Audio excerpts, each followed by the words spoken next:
this computer.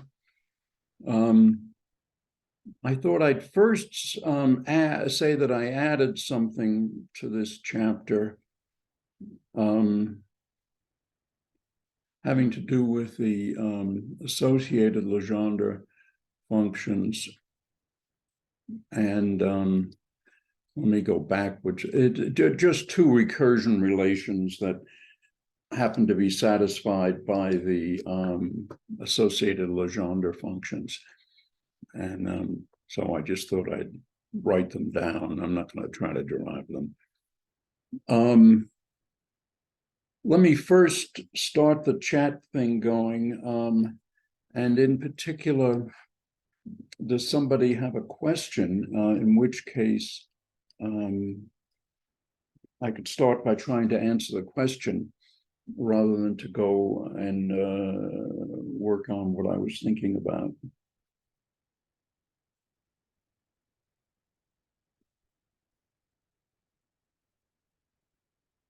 All right. Well, if there's no question, if there are no questions, let me see if I can do this example, which might be useful. So we can say that A is going to be some phi hat A sub phi of R and theta. If the idea here is that we have a z-axis, we have a current loop of radius. It's always radius r, but let me avoid writing down r at the moment because we're already using r as the coordinate there. And the question is, what is A out here? And in as much as we have azimuthal symmetry, the vector potential can't depend upon phi, so it's just a function of r and theta. And Maxwell's equations in this case are the curl of H is equal to J. This is a static problem, obviously. And we can say that mu 0 H, of course, is B. Whoops, sorry about that. Which, of course, is del cross A. So let's see, do we have these things on the screen? Yes, okay. Now,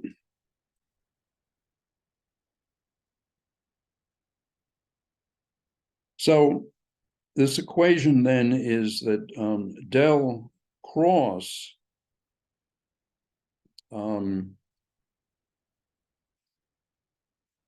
H, well, H is del cross A over mu 0.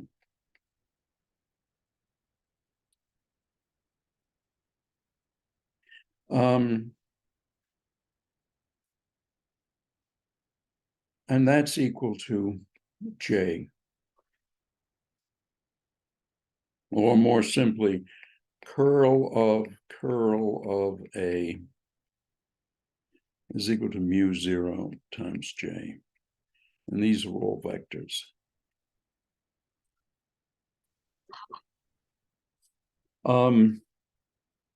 Now the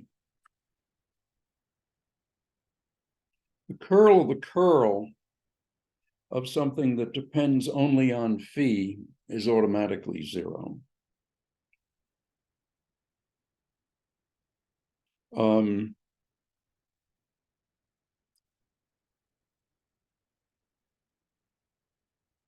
So what we're going to do is we're going to say that A phi is equal to R of R plus theta of theta. And well, I'm sorry, I shouldn't have said that that's automatically 0. We're going to apply this equation using A phi to be that. And so the curl of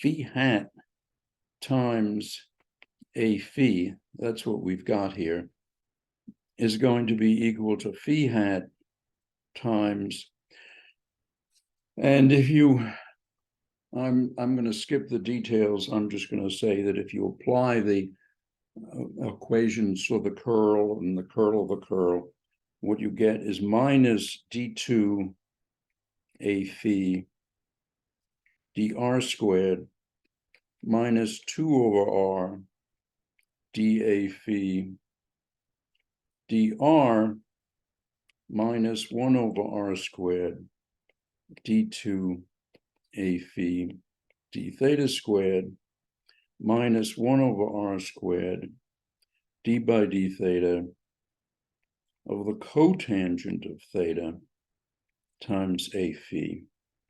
So we're solving for a phi because basically the whole thing is well, I should have written, yeah, we're solving for this thing. A of r and theta is phi hat times a phi of r theta. And then the curl equation gives us this equation. And so we're going to set a phi equal to r. I'm sorry, did I say plus there? Let me fix that. R of r times, in other words, a phi is r of r, theta of theta. And if we substitute that into this equation, we get two equations. One is r squared, r double prime, plus 2r prime is equal to n plus 1 r.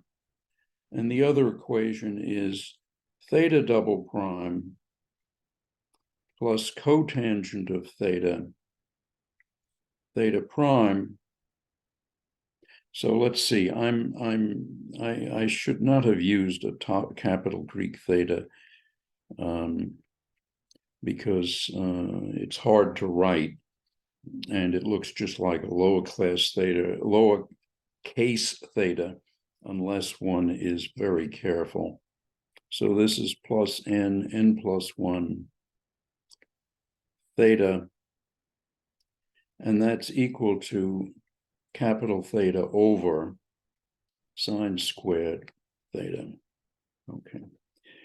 So it turns out that this second equation, this is the associated Legendre equation for m equal to 1.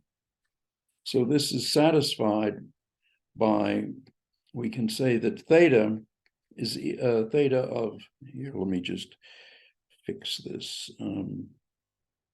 Theta of theta then is actually p n comma 1 of x or cosine theta.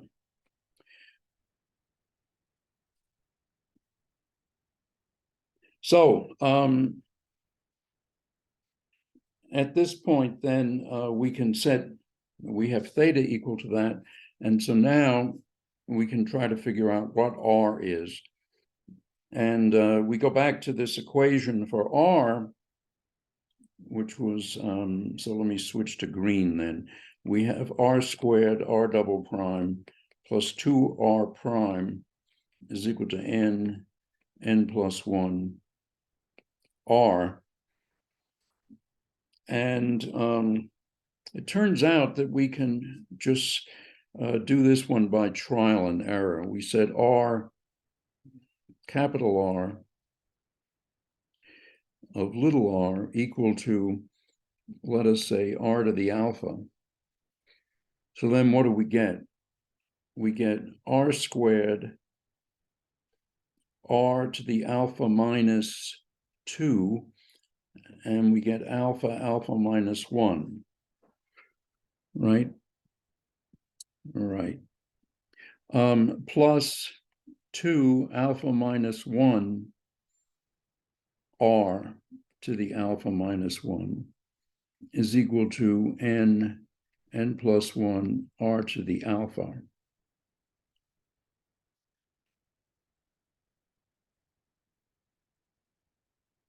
And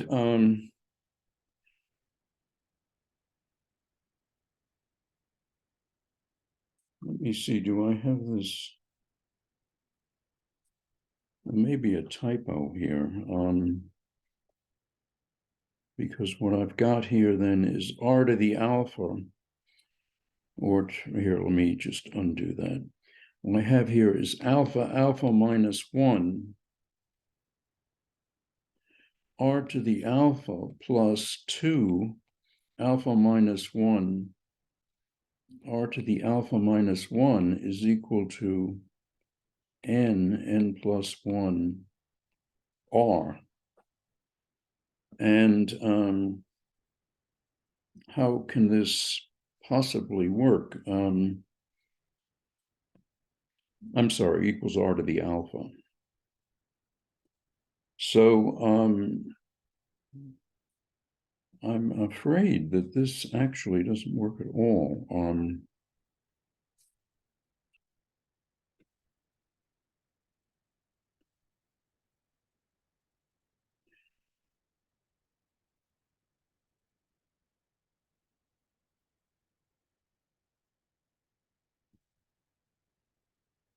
I thought this worked out, but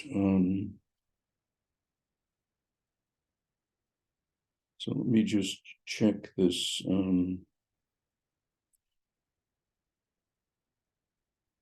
So we have well, let's see, this, I may have made a mistake in this equation. And so let's look at it again from this equation. And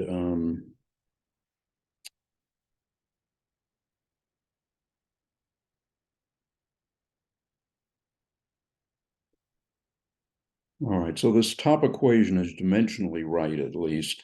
And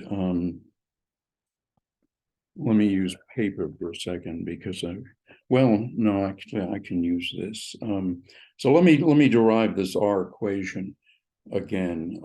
What we would have here is minus R double prime minus 2 over R prime minus R over R squared minus R over R squared. And I'm leaving out theta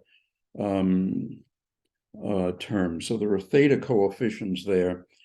And that tells us that there's a mistake in this previous equation. It's actually plus 2R. So there should be a little r here.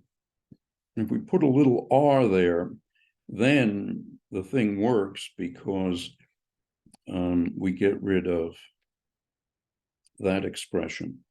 Now we can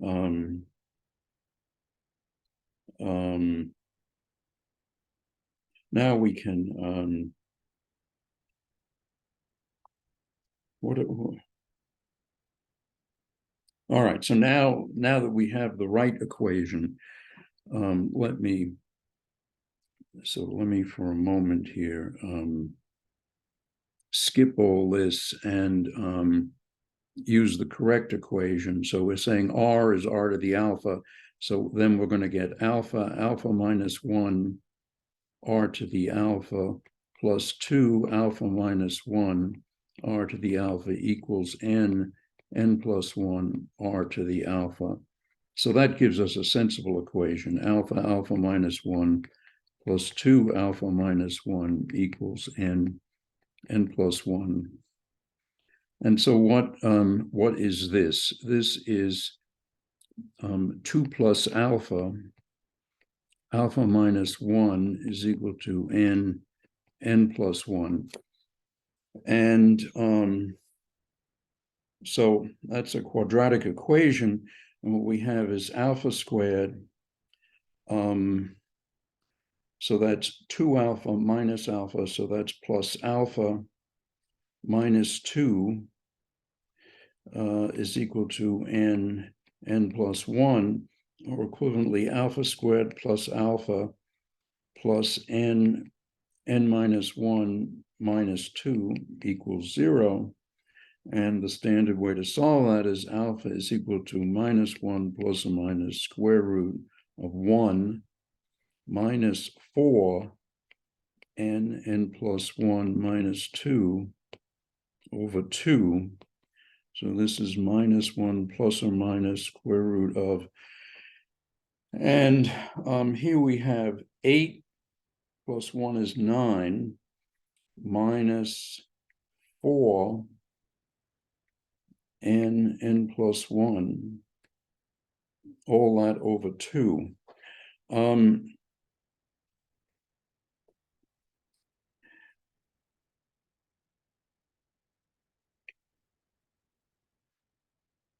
Did I make a mistake here? Alpha squared, 2 alpha minus alpha.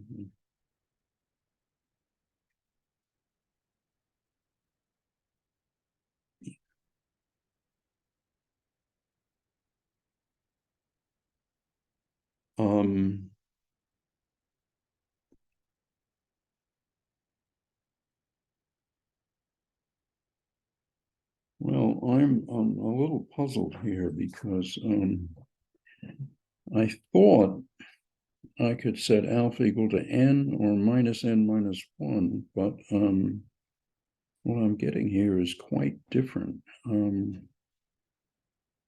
So does anybody see a mistake here?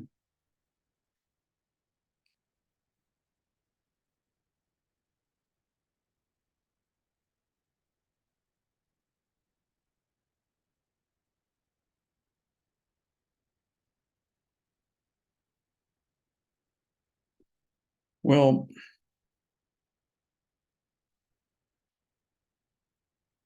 the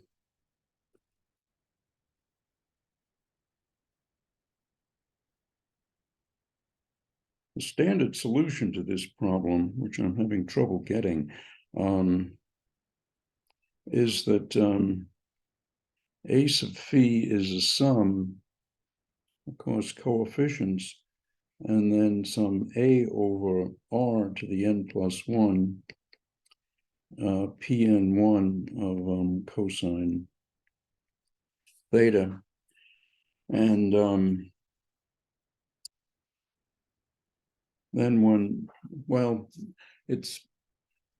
I've run into two problems, and one is a mistake, and I've got a second mistake, so I'm going to skip that.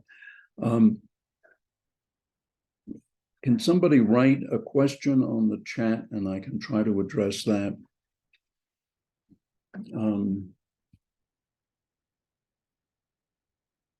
If not, then I'm going to drop this problem, which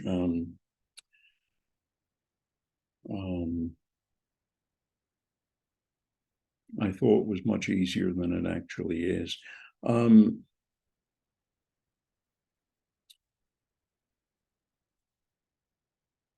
So let's see if what we could do is just go on and work some more on these Bessel functions.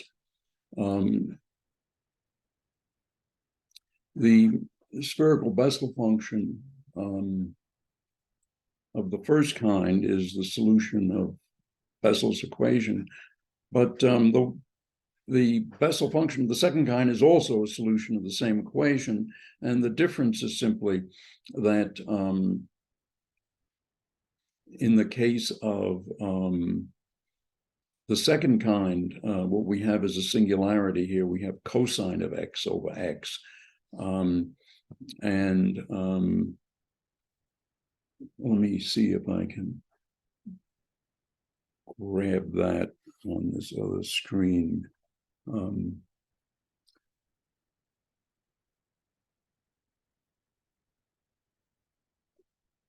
So let me move this over and move this over.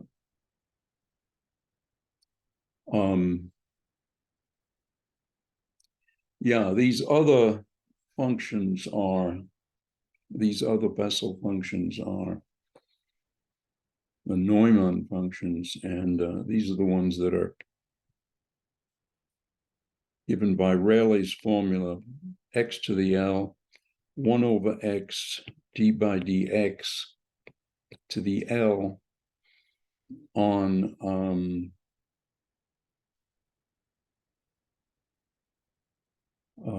minus cosine x over x. So we've got a minus 1 to the L out in front, and then minus cosine x over x.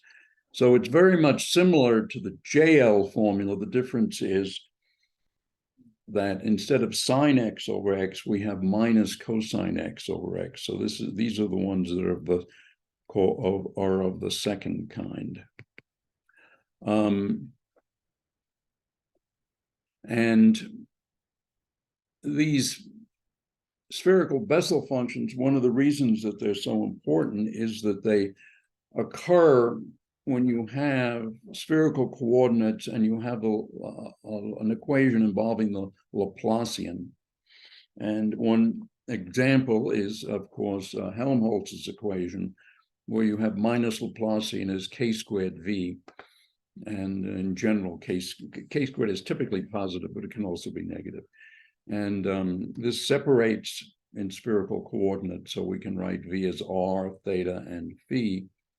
And then if we divide by v, we get this expression or this equation, and then we see that we have separation because this is just a function of r, this is just a function of theta, and this is just a function of phi.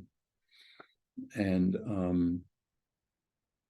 actually, it does not look as though it's just a function of phi. What happened here? The point is we had I think we had a sine squared theta here. So this is actually not correct. So let me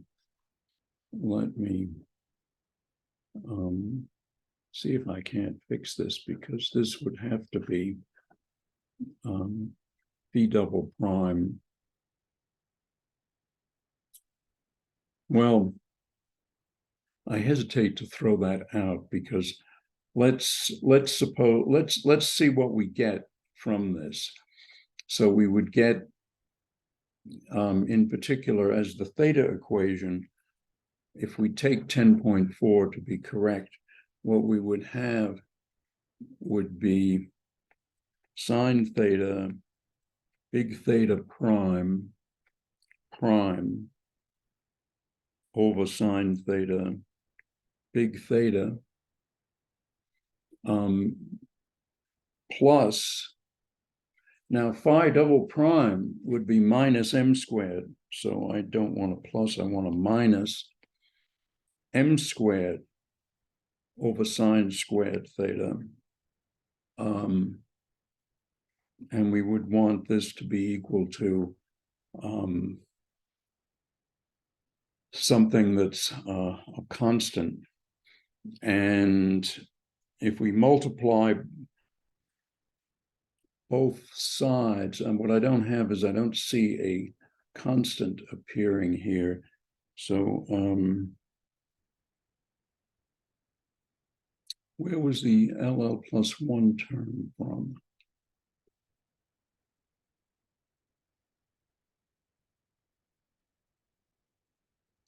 Well, I'll just say something there. Multiplying by sine squared theta, we get sine theta,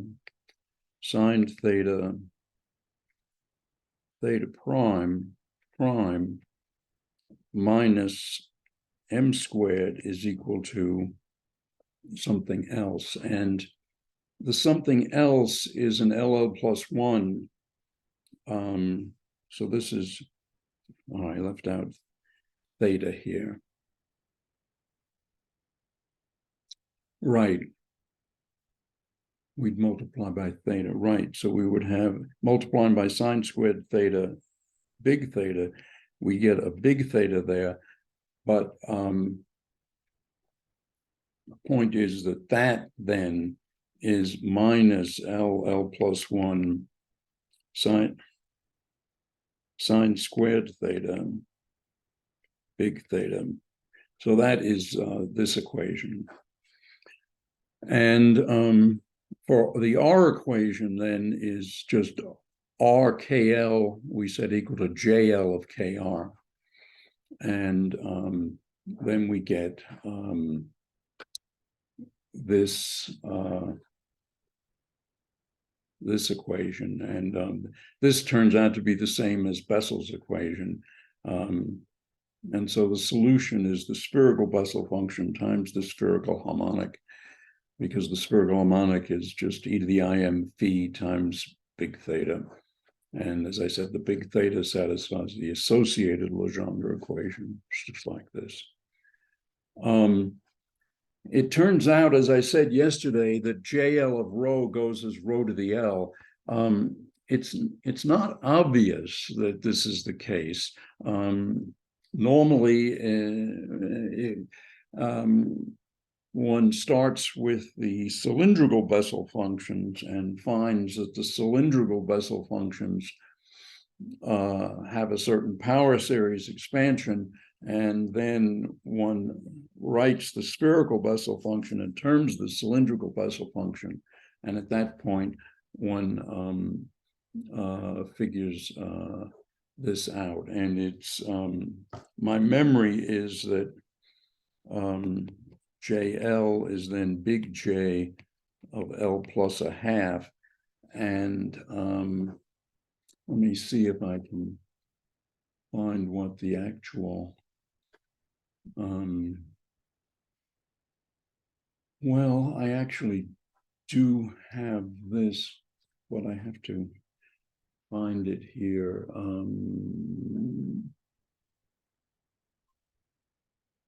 It's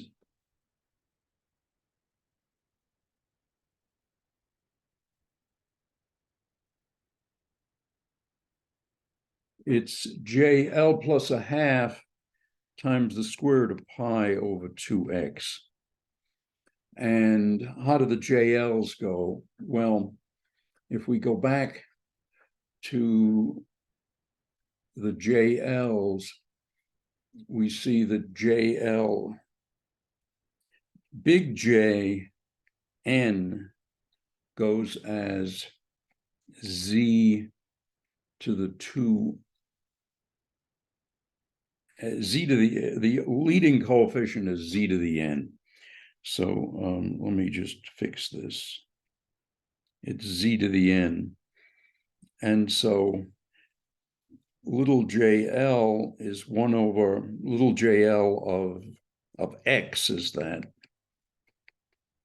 And so this is 1 over square root of, this goes as 1 over square root of x, and then it is x to the L plus a half, and so this goes as x to the L. So that's why JL of rho goes as rho to the L. As I said, it's if one knows this equation and this equation, then it's obvious. But deriving the series form of Bessel's equation, and let me just remind you what that is. It's z over 2 to the n, and then a sum on m, minus 1 to the m factorial, m plus n factorial, z over 2 to the 2m. So these are the, this is the series expansion for the Bessel, the cylindrical Bessel functions. And these alternating signs, this minus 1 to the m, make this like a trigonometric function. And in fact, at large z, it goes as a cosine of z, apart from a phase shift. And the phase shift is minus pi over 4, and then a multiple of pi over 2 that depends upon n. And these Bessel functions, the cylindrical Bessel functions, are entire functions, and they obey the cylindrical Bessel function, the cylindrical Bessel equation, which is that the second derivative of Jn plus 1 over z times the first derivative plus 1 minus n squared over z squared times Jn vanishes. So, and these are pictures of the first 6 Bessel functions. And you see they all start at 0 except for J0. These are the cylindrical ones as opposed to the spherical ones. The generating function is this magical expression involving e to the z over 2, and in the exponent u minus 1 over u. So there's this curious combination of u and 1 over u is a sum on n, and it's u to the n jn of z.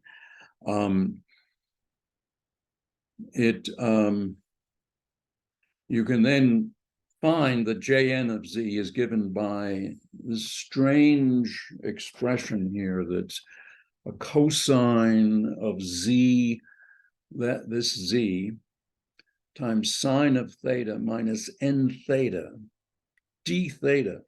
So it's a simple expression, but it's, I think, bizarre.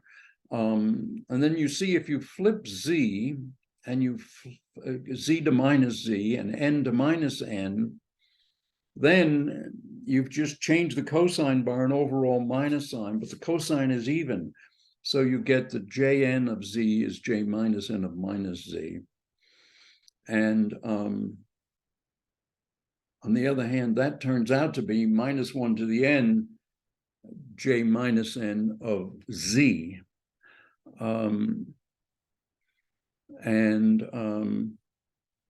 So why is it obvious that Jn,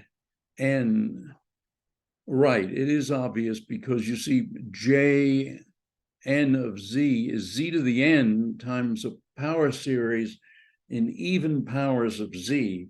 So Jn of minus z is minus Jn of z is minus Jn. Let me write that down. See, Jn, hold on.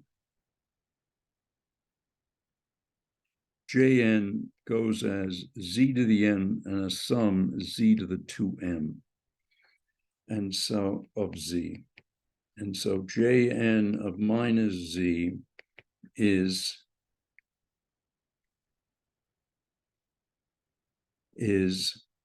minus 1 to the n Jn of z. And I hope that's what I wrote down here. Yeah, minus 1 to the n.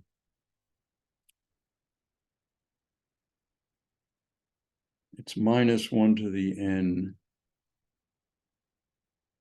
Minus, all right, it's equal to Jn of minus, j minus n of minus z. It's also equal to minus 1 to the n Jn of z, because this thing is a power series in even powers apart from a z to the n. So that's one expression. But then the other expression is that this is equal to minus 1 to the n j minus n of z. So that's just what I said here, namely that to go from z to minus z, you get a minus 1 to the n. I should maybe add another expression in here. There's this expression here simplifies for the case of n equals 0. And for n equals 0, well, the n drops out and we just have cosine of z sine theta. Well, you can see that what's actually going on there is that this is e to the I z sine theta plus e to the minus I z sine theta. And because n is 0.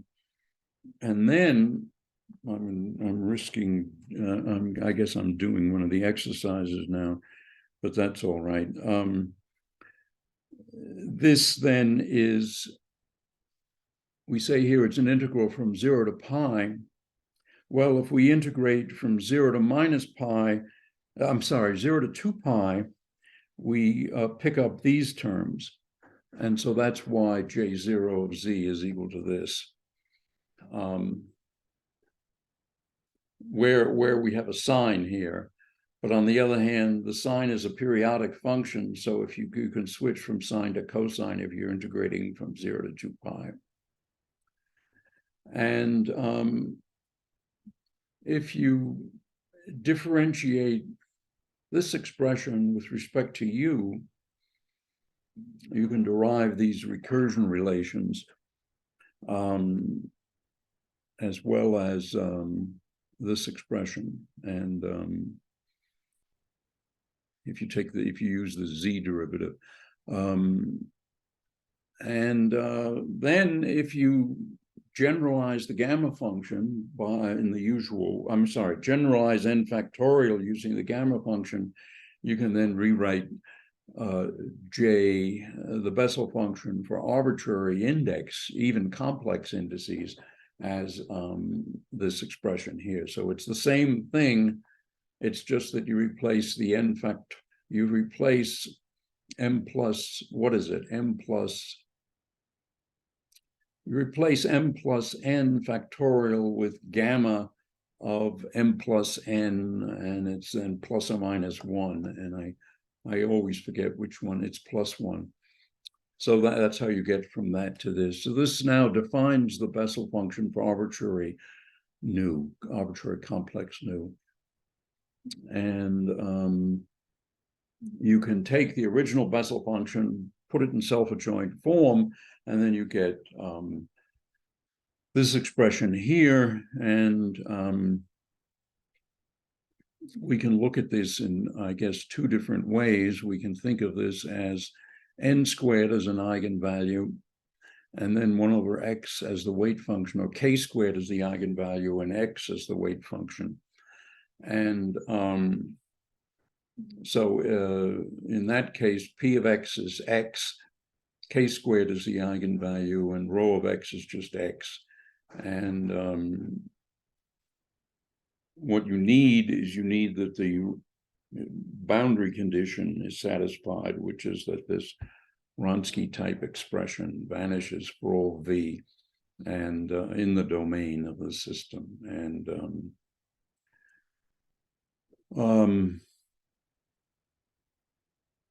so the way you do that is you pick the interval appropriately. In other words, you say that if the interval is 0 to b, then you're going to take you're going to be considering jn of x divided by b times the mth times the znm, and where znm is the mth zero of the nth Bessel function. So the idea is that jn of z n comma m is equal to 0 for m equal to 1, 2, and so forth.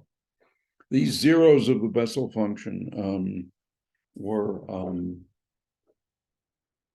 state secrets of the British government during the Second World War. I always get a chuckle out of that. And that then tells us what the eigenvalues are, because these are k squared is z squared over b squared. And so, of course, they vary as with different m. But as m goes to infinity, how do these things go? Well, they rise as m pi. And the way we see that is we go back to this original expression here, that for large arguments, the z is a cosine of, I've lost my mouse. Maybe it's run out of electricity. I don't know. Anyway, yeah, it says here. All right, now it's connected. So it's the cosine of z, and so the The cosine vanishes when, so let's see, cosine x equals 0. Well, what is that? Well, the cosine starts like this. This is 0, this is pi, this is 2 pi.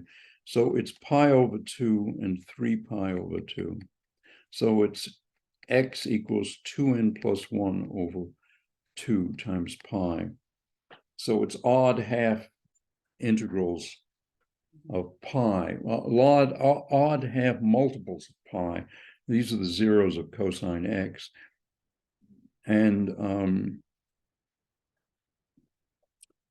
so what we have here is that apart from, well, it would be that z minus n pi over 2 minus pi over 4 is equal to 2n, let us say m plus 1 over 2 pi. Or so then z is equal to 2m plus 1 over 2 pi plus n pi over 2 plus pi over 4. And the eigenvalues, remember, are k squared. And yeah, it's just this thing that I wrote down here, except I wrote m instead of m. For large m, it's equal to this. In fact, it may be that it's equal to, yeah, it's equal to this in general. And so as m goes to infinity, these things rise, the eigenvalues go as m squared, pi squared over b squared. So that's what you need for the completeness of the eigenfunctions, which are these Bessel functions. And the delta function formula is more complicated. Let's see, what did we take as the weight function? We said that if k squared is the eigenvalue, the weight function is x. And so we expect then that we have an x, jn, different eigenfunctions corresponding to different eigenvalues, different values of m, and that's delta m prime. And then if you take into account the normalization, there's this factor of j prime squared.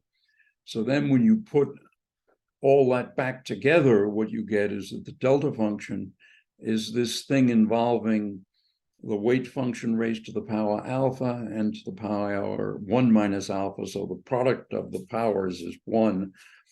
And then you have the eigenfunction, the kth eigenfunction of argument x over b, and the kth eigenfunction of argument y, effectively. And that's the delta function. And I worked this out. And here I did the first 100,000 terms. And I'm pretty sure that I used Fortran, or at the very least, or either Fortran or Mathematica, because this would have been weeks using MATLAB.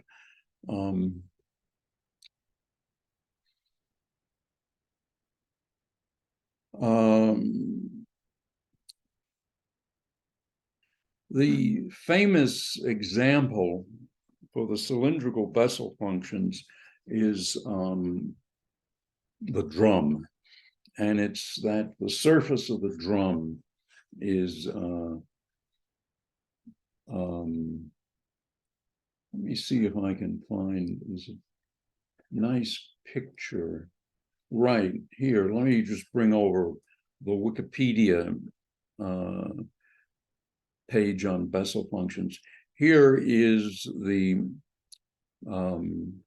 surface of a drum, and somebody's playing it in a curious way so as to have notice that the boundary condition is that the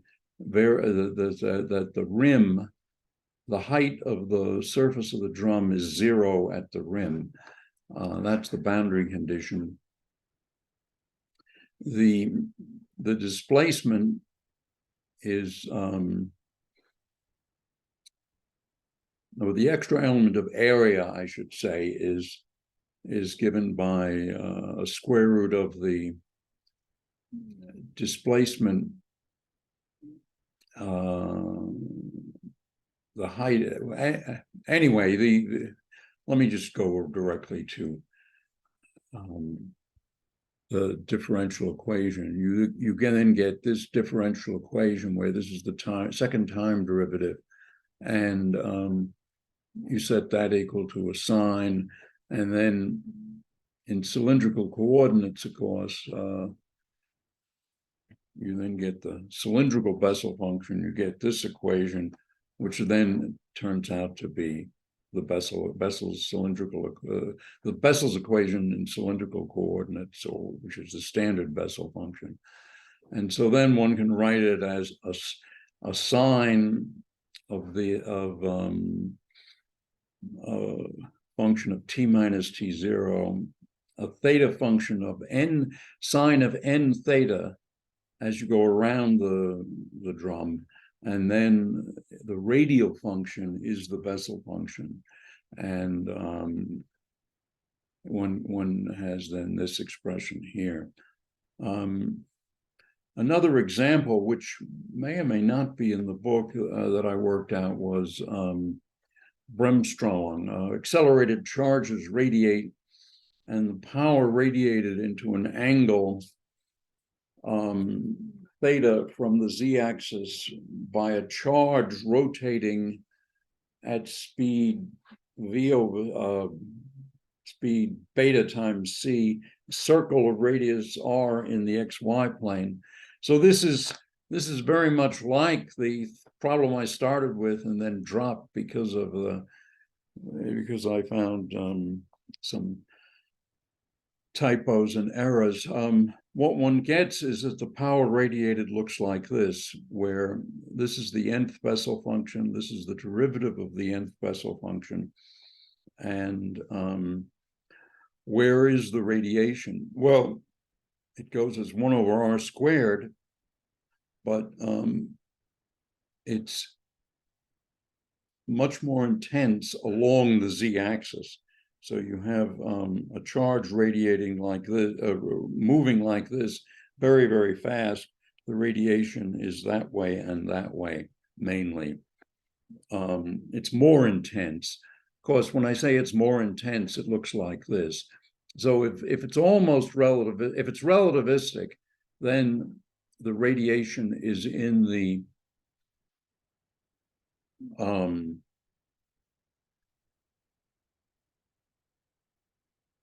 wait a minute. If it's relativistic, the radiation is actually in the xy plane, and if it's non-relativistic, then the radiation is in the z-axis. So this is the non-relativistic case, and the relativistic case has the radiation in the xy plane.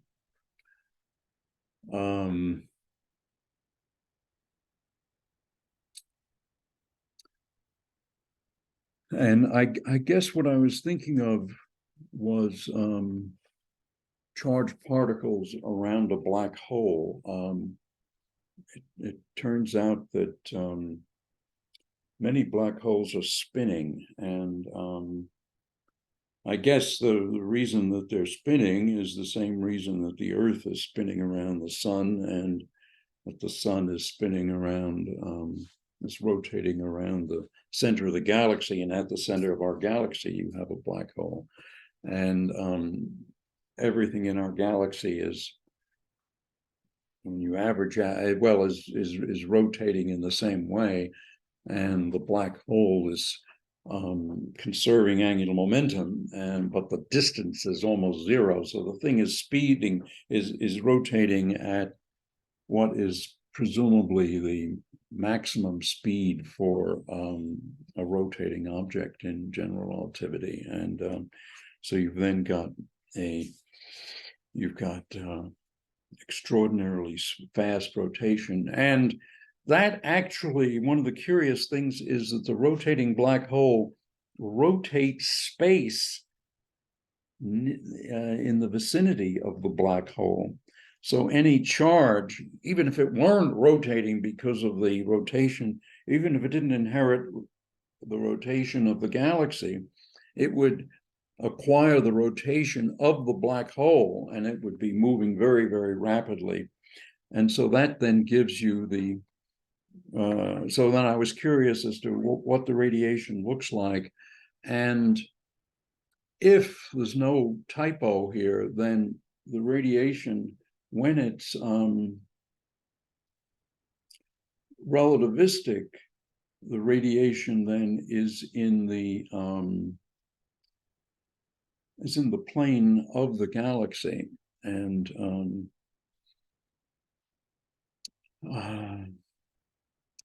okay, well, I guess we're out of time. I think in these Wednesday sessions, it really would be a good idea to for people to have questions, to bring questions. In other words, question of the form, could you please explain this section? Or could you please do this problem or this example? And I can try to do that.